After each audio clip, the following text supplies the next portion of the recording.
Hi, everybody. This is Kathy L. Murphy, and I'm reporting live from the University of Texas campus here in Tyler, Texas.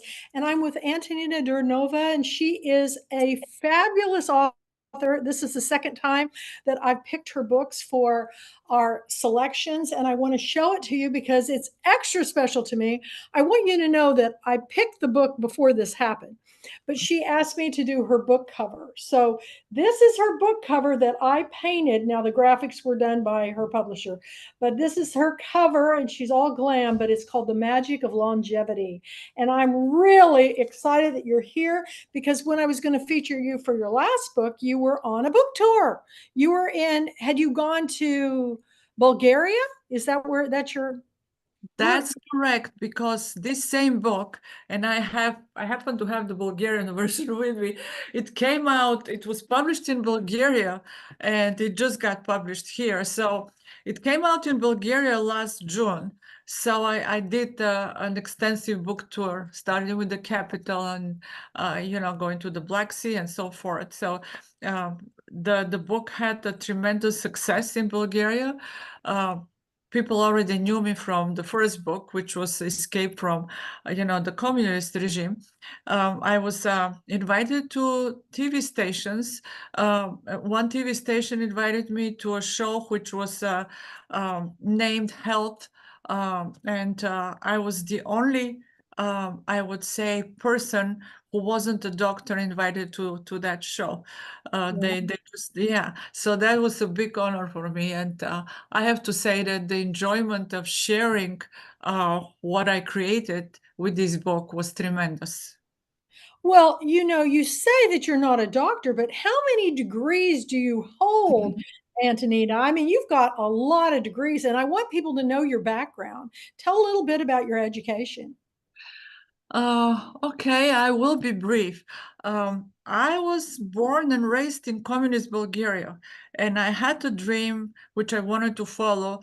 I wanted to work in the business world, but I also liked foreign languages, so I wanted to go that direction.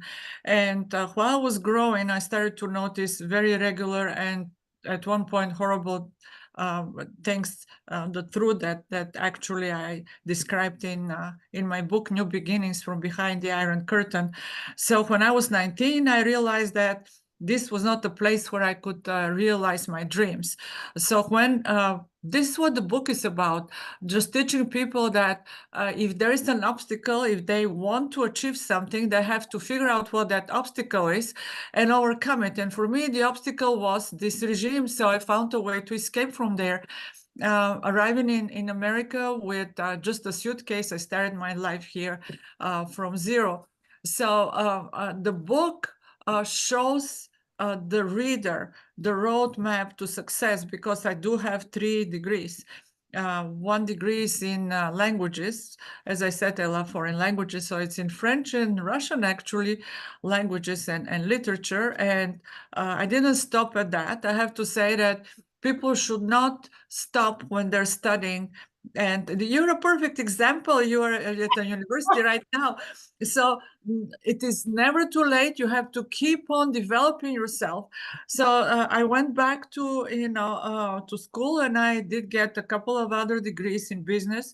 And at that point, I was selected uh, to work for U.S. Treasury and called to help out when communism collapsed. They asked me if I was interested in going back to help out with building a new regime, a new system, because their laws were outdated. They were just for a state economy, and now you have a democracy. So for a democracy, you need new laws which can govern in a free market economy. So I spent there close to 4 years. Fabulous times, because the people were so eager to learn, and they were so enthusiastic and so happy, and so open to all ideas coming from the West, especially from America. And the funny thing is, when people were asked, well, they were asked why they chose to ask assistance from the states in terms of building up a tax administration. They said, well, the states this is the country that managed to deal with Al Capone, and they love these stories about Al Capone. Al So Capone. that's why they came here. They said they had in the 90s when communism collapsed, they had Al Capone time in, in these countries. So this is the environment that I operated for 4 years, and everything that I created was accepted tremendously and with big enthusiasm. So uh, I describe everything in this book that I created, that I wrote, New Beginnings from Behind the Iron Curtain. I describe this roadmap to this glamorous career that I have to go back and help, as a representative of the U.S. government. And what I wanted to point out with this book is that people need to really overcome all of their difficulties if they want to really be successful. They have to have a purpose in life, and they have to know what they're going to gain when they get, when they accomplish and realize their dreams. And that will determine actually the status of their life. Their living will be determined by accomplishing that goal. So a lot of people get motivated by this story, and it's also it has a history in it, which is good to know, because we should know what history is about, so we don't have it repeated. And communism is one severe regime that people should know the truth about it. I'm not going to go into the description of the regime. That's on the purpose of this meeting, but everything is in this book, so people should really take a look at it. Well, To you are so inspiring to me. And one of the things when we met in live for our annual book club convention in Amelia Island, Florida, you brought a photograph Mhm. of that was, I don't know, the background on it. Can you tell a little bit about that photograph that you bought that we put for, it was silent auction, and Mhm. all the money we raised went to the Pat Conroy Literary Center in Beaufort, South Carolina. And that photograph brought the most money. I think it was $1,000, wasn't it, for the It photograph? did, indeed. And it's so exciting to me. But tell a little bit about that photograph, because it was very historical and there's a story behind it. I love the stories behind the story. I know, I know. This photograph was of a park with a building which is called a cultural building with a beautiful fountain in front. And that building in this park is in the neighborhood where I grew up. But the photo is at the time when communism was already gone. So it looked just glamorous. And it is a symbol of freedom. And that's what I wanted to really show with this photograph, that, freedom is something that's very precious. And just the image of the photo describes how, freedom impacts our minds.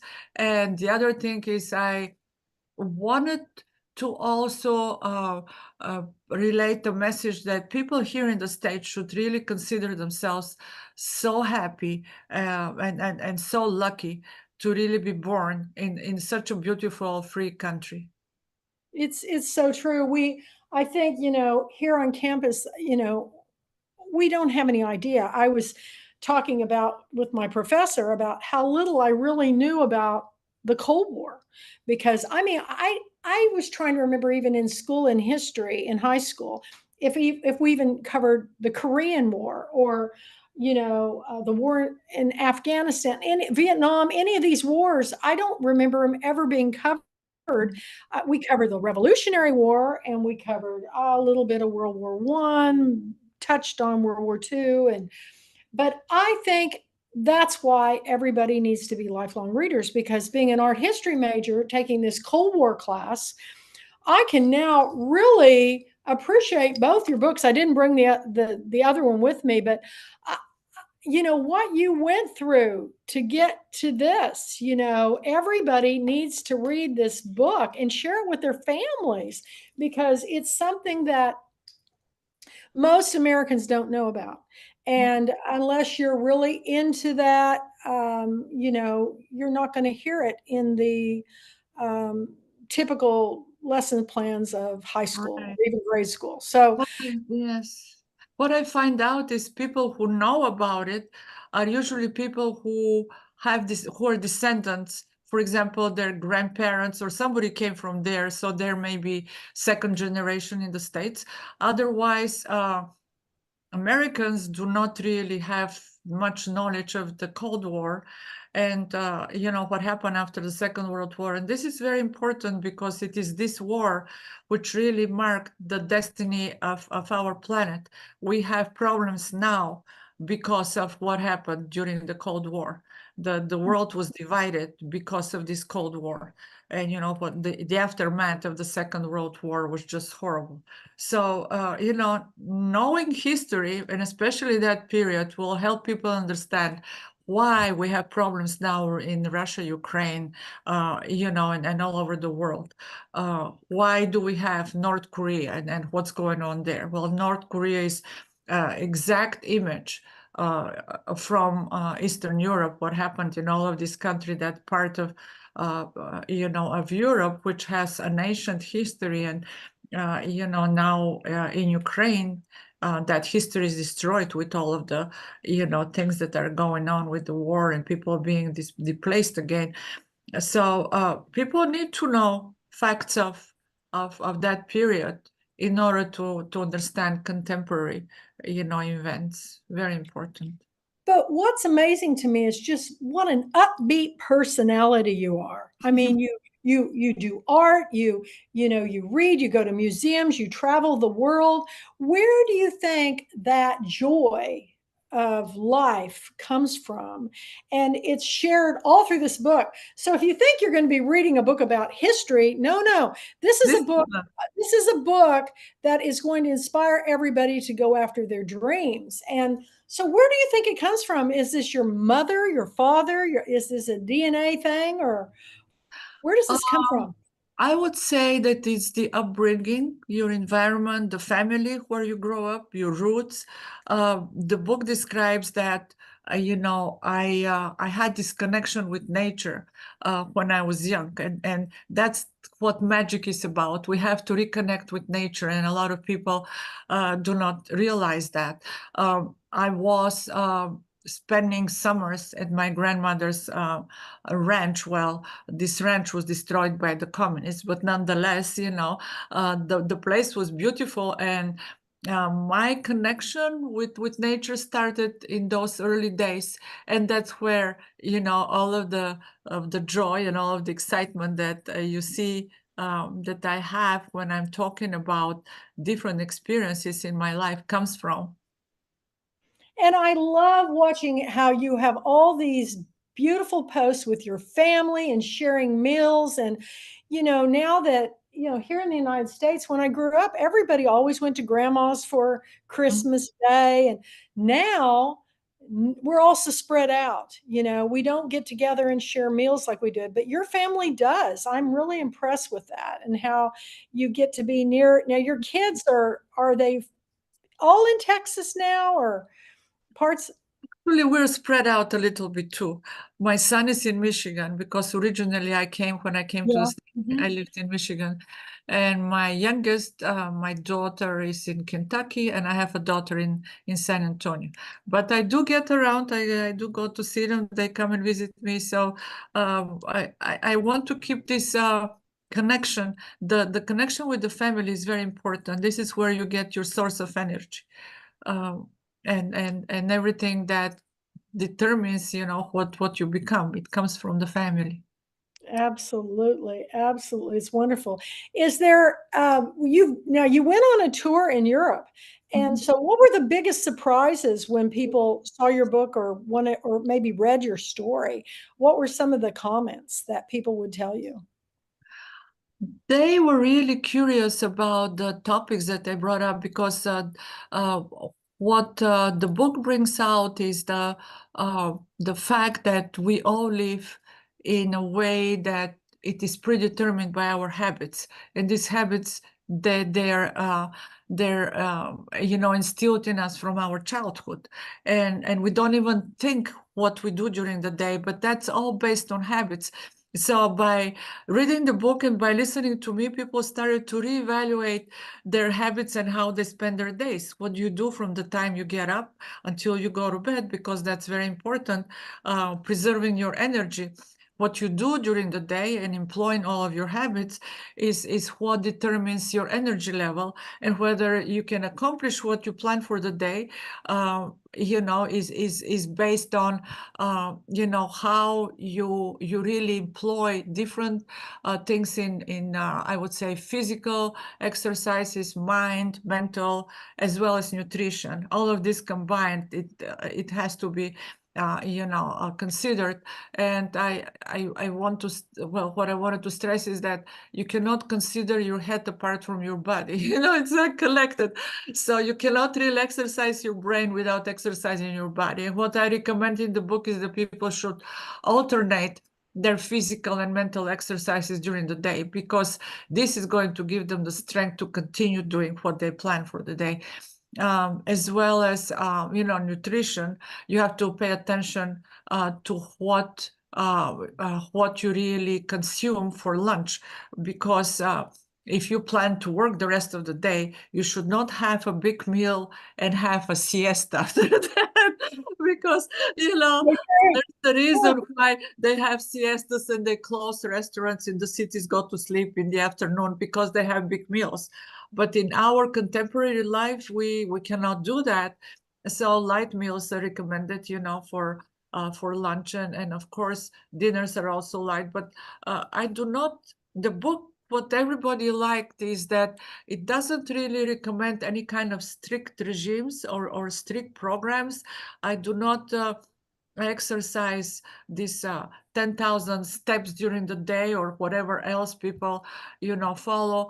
For me, everything has to be very relaxed. You have to enjoy your walking when you're out, and I definitely, you need to be outside, weather permitting, because this is where you get energized. It's not just your physical exercise, but it's also your psychological mind and state of mind. uh, you know so everything is connected. You cannot do one thing without that thing having an impact on something else. So your physical exercise should be connected with your psychological, uh, you know, well, it should have psychological impact. And then, of course, the nutrition should help get through the day. It is also, they were surprised. It is in the book I actually talk about not being vegetarian, because people, when they took the book, they said, are you vegetarian? I said, no, no, no, I'm not vegetarian. And they were happy about it. In Europe they do like to have their meat. I'm Well, always, I live in Texas. There's not oh, very many Texas, vegetarians here. in Yeah. Texas, but what I recommend is just the portions of meat. I mean, you can have like a nice fillet, but a small portion. And, for me, meat is more like a side dish, which is surrounded by vegetables and salads. And that's what makes it a healthy meal. And of course, you need to listen to your body, because if you listen to your body will tell you do not have too much meat, because your stomach, you will feel heavy, and when you overeat, it's really not a nice feeling. Um, and of course it's not, because your body has to work extra hard Mhm. to really be able to get this food through your system. So other things about nutrition that I can say is eat slowly. um, do not eat just before you go to bed. I usually try not to eat anything. Well, I would, you could munch, but like 4 or 5 hours before you sleep. And somebody said in one of our meetings, well, but in Europe people eat late. They eat like 7, 8 o'clock. I said, I don't eat after 6. They said, well, we eat at 7, 8. I said, well, so what time do you go to bed? 1. Well, that's okay. If you eat at 7, you go to bed at 1. Then it just the time that you have. You let your body um,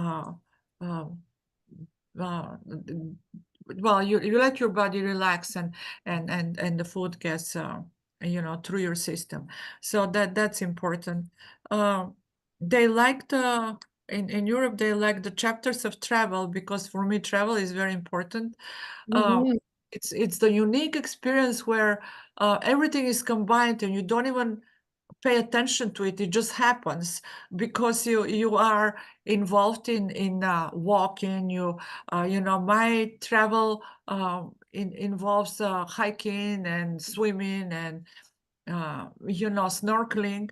And what I'm talking about in the book also is that you can take on new activities. You don't have to follow my activities. Just think about the things that you like to do and incorporate those things in your regime, in your daily routine, whatever you're doing. But you're doing all of these things when you travel without any kind of stress. You're not looking at your time, what you're doing now. And the other thing is, of course, you get to exercise your brain because you're learning new things. If you're at a new place, you're going to have a geography, history, art, absolutely everything combined while you're visiting all of these locations. And not to talk about the beauty of nature, when you're traveling, whether you're at the seaside or you're in the mountains, the world is just extremely beautiful. And what I've done is I have QR codes in the book so people can have connection with the chapters they read by opening these QR codes and looking at photos that I took during this trip. So I guess if you read through the chapters about my travels, you're going to find different ways of travel. So I just want to stress that people do not have to have a lot of money to travel, and you don't have to go that far from your home. My first chapter is actually traveling in Bulgaria because I went there and I thought, well, I wanted to show Bulgarians that if they don't have the financial ability to get out of the country, there are beautiful places around close to their houses, which they can visit. But nonetheless, even traveling in Europe, everybody would say, well, Switzerland is very expensive. Well, it's not. I'm describing there. Well, it can be expensive. It depends how you travel. But I'm describing a trip in Europe for 30 days backpacking, which I wanted to do when I was 15, 16 in Bulgaria. I couldn't do it in those days, but I did it when I was 67 or 8, something like Oh that. my gosh, I'm so proud of you. That's awesome. No wonder you look Yes. so good. But you can't be over 40. I mean, come on, let's face it. Well, it just how you feel. Age is just, it's a number, but it Number depends how you feel. It depends how I you just feel like I'm just getting started because I am just having a ball coming back to Oh, you're school. you're incredible too. You're incredible. I admire you. You're Well, I admire. just I'm inspired by you. And I've never been so excited about doing a book cover because you know, anybody that is such a positive person such as you, who's traveled the world and made reading and education a number one priority, I'm telling you, I will follow you to the ends of the world, because that's what I'm about. And I'm excited because for those that are just kind of just now hearing about this is the last year our book club is going to be meeting the way it has because it started with here in the United States, here in Texas. It expanded pretty quick to 3 states. And then next thing you know, it's all across the United States. And I've always picked international books, but I don't think people really thought I was serious about it. So I got to thinking about it and I thought, well, people are watching on the YouTube channel all from all over the world. So I'm going to close this chapter down and I'm coming back with the Kathy L. Murphy Big Book Love. It's our passport to reading around the world because what I want to do is I want to take what started with this little seed and now it's getting to be a great big, plant is that everybody can join no matter where you live. And we're all going to discuss the books and we're going to build bridges through, learning about each other. Because the more I find out about even the guy's office I'm in right now, he's from Pakistan and just the more I want to know about that country, the people, the customs, and I met all these wonderful people at Diwali, and I go to all these events to learn about other customs, and I will make it down to San Antonio eventually. But Yes, let's please. tell everybody about you. You're coming up here, and I'm so excited about that because I the professor I'm the graduate student assistant for, Dr. Joanna Matuzak, is from Poland, and her specialty is the histories of art in the Cold War and her country. So she said she was going to this conference. Could I run her classes while she was gone? And I was just like, well, wow, she's got so much confidence in me. And then I see a post from you, and Mhm. you go, I'm going to this Cold War conference. I go, what? Wait a minute, where? And come to find out, both Antonina and Dr. Matusak were both going to the same conference. So I quickly email her and say, you've got to find her and meet and tell her that we're friends and you're one of my authors, and then tell what happened, Antonita. This is all about making the connections through reading. Tell what happened. Of course, connections to reading are amazing because they connect people from different places of the world. And this particular convention, it's called ASEES, and it's attended by professors and students and people who are interested in Slavic studies. And it is not just the Cold War; it is even prior periods. It's history in different topics. And Dr. Matusek, she is her specialty is art history, and because she her concentration is about art history during the Cold War. Uh, she realized that I do have this knowledge about this period, so she invited me to give a presentation, which I'm so excited I can hardly wait. I already have prepared PowerPoints with exhibits from those periods and, just describing uh, this gloomy, very depressing period of time of history in that part of the world, how, the state police, it not just controlled individuals, but it also controlled all phases of their lives. For example, art was affected tremendously, uh, and the intelligentsia, as it was called, they want to control the minds of people, of the brightest people in the country. So I'm looking forward to giving this presentation and meeting you and seeing you there and meeting people on your campus. Yes. It's a beautiful campus, and we've got people from all around the world here. So it's going to be such a honor and privilege to have you come. And the fact that they met at this conference, and then she goes, "Guess who's going to come and speak at the university?" And I'm going, "Oh my gosh, I cannot hardly believe it." But I'm going to be presenting to her actual painting of the book cover. It's like 18 by 24 that she can take home with her, and we're going to have a wonderful time. But there is no better way to understand a book or a story unless you have the author or the person that has lived in these places come and speak. We have preconceived notions, and I'm finding out that you might as well just throw those out the window, because the more I meet people from all over the world, the more I see similarities. And people are people. We all have the same basic needs. We may have accents, we may have different customs, we may have different religions, but basically, keep an open mind. And Mhm. that's what this book club is going to be. It's going to be all about making these connections. And hopefully, as soon as I get out of school, I'll be able to go to some of these places like Antonita went. I'd love to go to Bulgaria. I'd love to go to Poland. I actually just read Please. about this country I knew nothing about in my Cold War class, and I can't even pronounce it. It's Kazakhstan, north of Afghanistan, that has a museum I would love to see, because it's all these artists that were banned from being in any of the galleries in any of the Soviet Union, and now they've got all these artists. I'd love to see it. So I'm thrilled about it, and I'm thrilled that you're going to be here, and we're just going to have a wonderful time. Students are in for a real treat.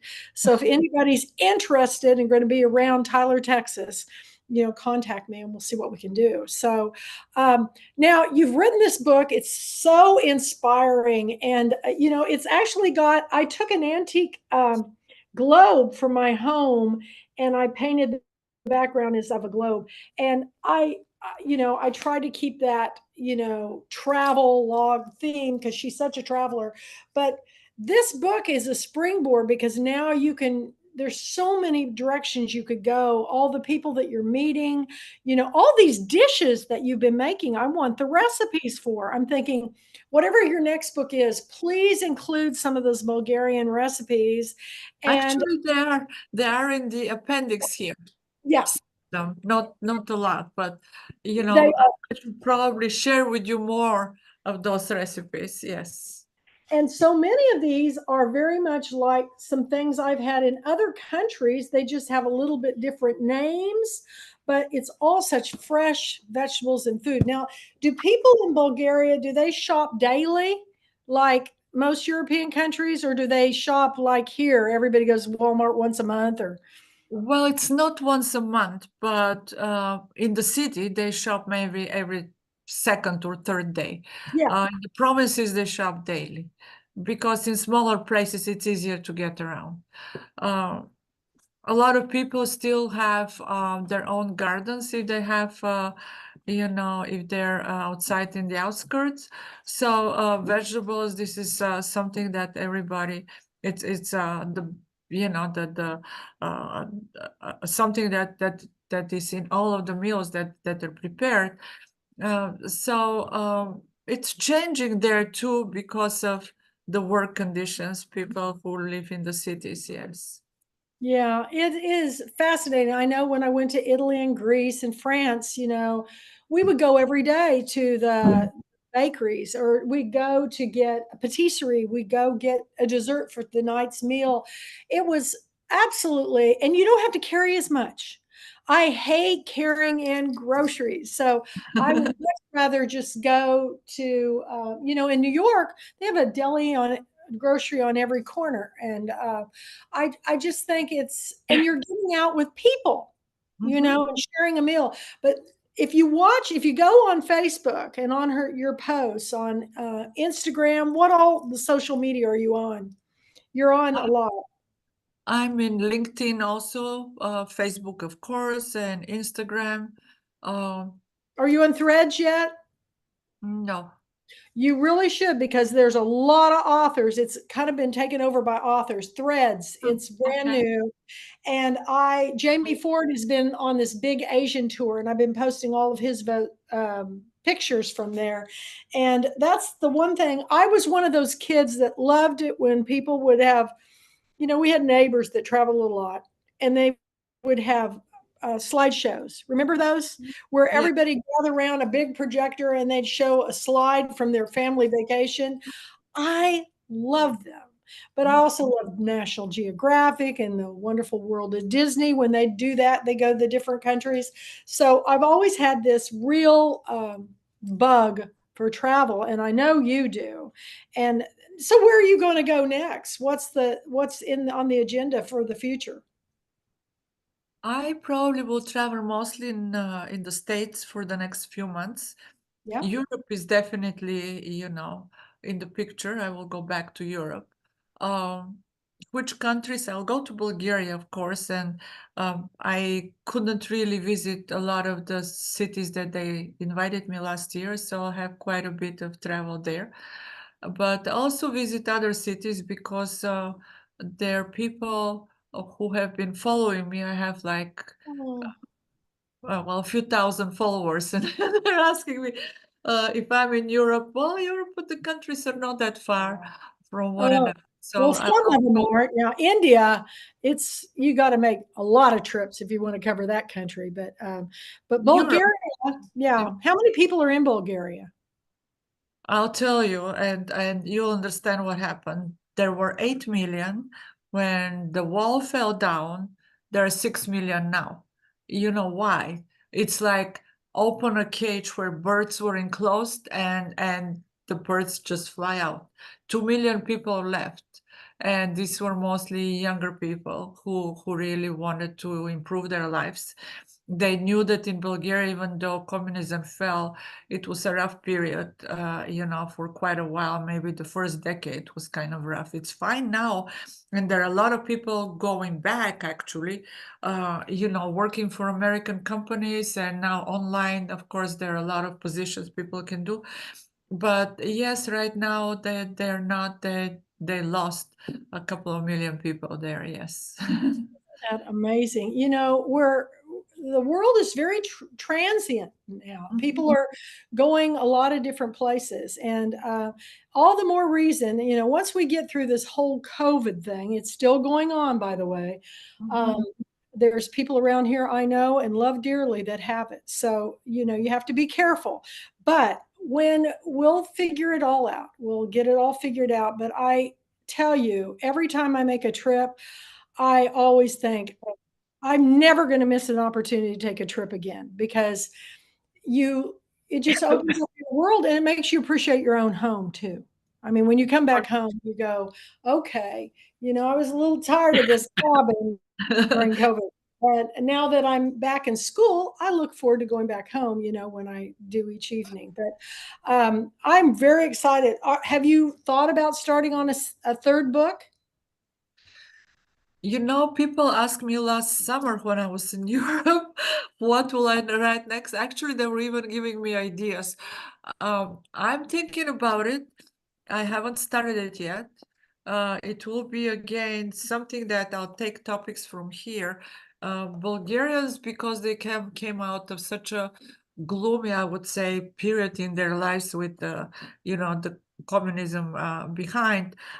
They want me to write books on happiness or any topic that involves happiness, and they love my books because even the first one, which describes communism, and all of that, people read it, and in the end, they look at me and they say, but we feel happy about it because it's so encouraging, it's motivating, and they get inspired. It's inspirational, so they want me to write books that are inspiring, that are motivating people to better themselves, and of course books about happiness.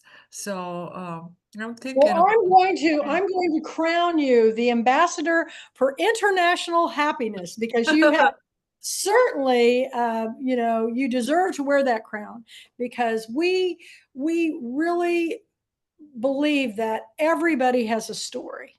Mhm. Everybody has a story. Absolutely. And sometimes it's the most what you think ordinary people have the most extraordinary stories, and yours is what you have an extraordinary story. And until people understand and read it, they're not going to understand. So, everybody that's watching this, because this is being recorded and it's going to go up on YouTube. So, I just will be putting it up on the channel. If anybody has any questions, I now have changed the Pulpwood Queen Presents page on Facebook to the Kathy L. Murphy Big Book Love. So you can go over there. You can post all week, Antonita, all month if you want, and I'll post everything up there. If people want to ask you questions, or if they start reading your book, The Magic of Longevity, they can say, "Oh, I saw this recipe. I tried it. Here's a photo." We would love that. So anything that you would like to ask her, we want to keep that open. So it's Kathy L. Murphy Big Book Love on Facebook. And so, any last words you want to share with anybody on? I mean, you look fantastic. What does your husband think of all this? Well, he's supportive. He's He has supportive, to be because you but I guys do don't. I do my own thing. I'm very independent, as you see. I left home when I was 19, and everything that I undertake in my life, I need this freedom to develop and to create, and and I need the support from the family, of course, from that and my friends. And I draw this energy from people like you too. You inspire me. So yes, it has been really a very, very happy time for me ever since I became a writer. And keep painting. I mean, I would love to see what you're painting because she took, I did an alcohol ink workshop when we were in Amelia Island. She goes, oh, I do. I've been watching some of the things you put up, and I think there's nothing that expresses people more than writing and art and singing and songwriting and music, and celebrate the arts and everything that you do and keep moving, because when you stop, you drop. Isn't that the truth? Exactly, exactly. My friend that was 90 years old before he passed away, and he did not die of old age, he got an aneurysm. But Fred McKenzie always told me, Kathy, don't ever stop. Just keep going. And I go, well, I have a hard time sitting still even during my conference. I like to get up in between. And I was playing with the dogs this year because I was doing it at a boarding clinic. But I am thrilled that you're here. I can't wait to see you in March. Do we have the date again? I forgot. I didn't bring my calendar. It's March 25th. March, the end of March. So it'll be after spring break, everybody. Everything will be in full bloom on this beautiful campus. And I'm going to turn this so everybody can see the view. I'm on the top floor of the pharmacology building. It's beautiful here, even in the dead of winter. They have incredible people working the grounds. And I every day I'm out walking around these buildings. I just keep thinking about you and doing those steps. But if you're going to do something, do it with intention to see beautiful things and look for the beauty in life. Because just to get on a treadmill, that's not me. I've got to get out there and walk around and talk to people. And I know you do too. So, okay. Anything else you want to share with us before we go? Do you have a website, or what's the best way to get in touch with you? Okay, I have a website. It's my name, AntoninaDuridanova.com, and that's where you're going to see your nice cover, for which I'm so grateful. That's an amazing book. People have been asking me in Europe, who created that, so I had to describe you. It's a one of a kind. I don't think anybody, it's three-dimensional, you all. Everybody goes, oh my goodness, it looks like you could almost touch that hair. And it goes, because it is hair. And they Right. go, what? And I don't know where I came up with this idea, but I just wanted to make her just, really stand out. And that was your beautiful dress, and I dolled it up. So anyway, I thank you for coming on this Friday night. Have a wonderful weekend in San Antonio. And I Thank will get you. down there, but I will be seeing you in March. Of course. Thank you for tonight. This Thank was you. a very, very nice talk that we've had. I'm glad that I had a chance to really say a few things about my books and myself. I always find it difficult because I know that we're kind of constrained with time. I have to say a lot in a very short time. So I really appreciate the time that you took to invite me to this Zoom meeting, and I'm looking forward to seeing you in March. I know. Well, I'm telling all my authors when we start the Kathy L. Murphy Big Book Love, if there's anything special authors that join want to do, I'm all aboard. We'll work out something and we'll get it done. Book launches, whatever. If you're doing something special. I went to Atlanta to do one with Anju Gatani when she launched her Winds of Fire series. I want to do more of that because there's nothing more important to me than getting your stories read. And you've got two great ones, and I'm looking forward to more in the future. So Thank you. thank Thank you. Big book love hugs. And you have a wonderful weekend. Bye, everybody. We'll see you Bye. next month. We're going to meet the third Friday of every month at this time. And because of my class schedule, I couldn't do it on Tuesdays anymore. So we will meet then. And thank you so much. Have a wonderful night. And bye, Magic of Longevity and New Beginnings. You guys both are up on all the online booksellers. So thank you. Thank you. Bye. Bye bye. We'll see you next time. Bye bye.